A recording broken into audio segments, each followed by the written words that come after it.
la ilaha illallah malikul haqqul mubin muhammadur rasulullahi sadiqul wa'dil alim. Allah ina roƙonka duk wanda ya ga wannan bidiyon ya tsaya domin ya amfana, Allah ka ɗauke mai damuwansa da kuma hassadan masu hassada a gare shi, da kuncin masu bin shi da kunci a gare shi, da waɗanda suke buƙatar su lalata rayuwarsa ko nemansa ko arzikinsa, albarkacin ɗan gata wanda ka yi muka yi sa, albarkacinsa Allah ka dakatar da duk masu bin sa da sharri, bijahi sayyidul wujudi. Wannan magani da za mu yi bayani ma al'umma, duk wanda ya tsaya saurara ka ba shi iko da daman aikata wannan sirrin domin ka dakatar da irin matsalan da ke damunsa, irin wanda za mu yi bayanin matsalanta a yanzu, albarkan sayyidul anam. Wannan bishiya da kuke ganinta ana kiranta ƙayan dindu.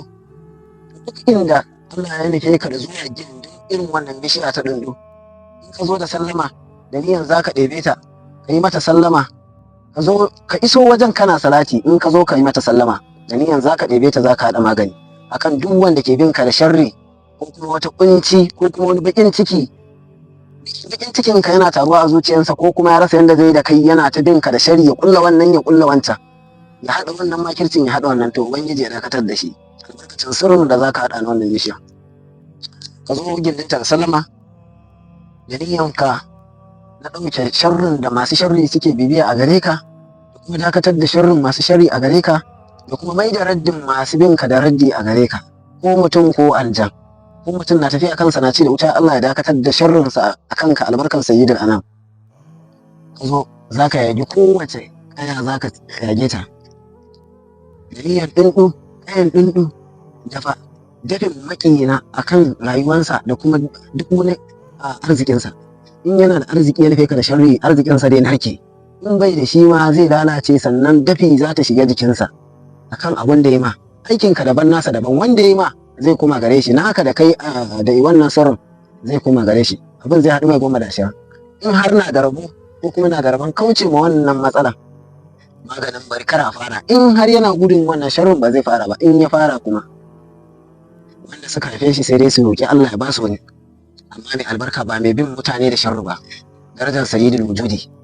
Wannan mun ba ku shi saboda bai san Allah. In ka yagi kaya 130, to za ka sa a rubuta ma bara'atun minallahi wa rasulihi, ka sa a rubuta ma kafa 3. In kuma kana buƙatar ka kosa da kanka, ka sa a rubuta ma 9.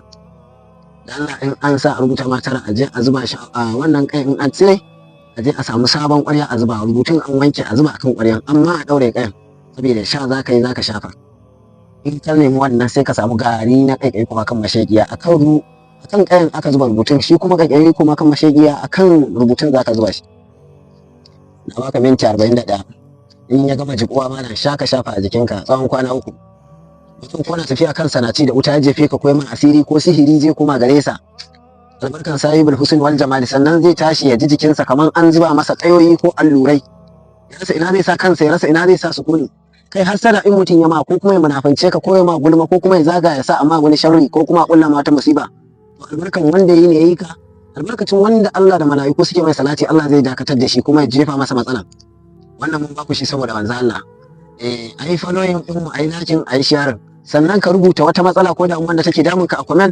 In na duba na gani, in har na samu lokaci zan baka sauranta ko zan yi bayani akan maganinta, albarkan sahibul husn wal jamali.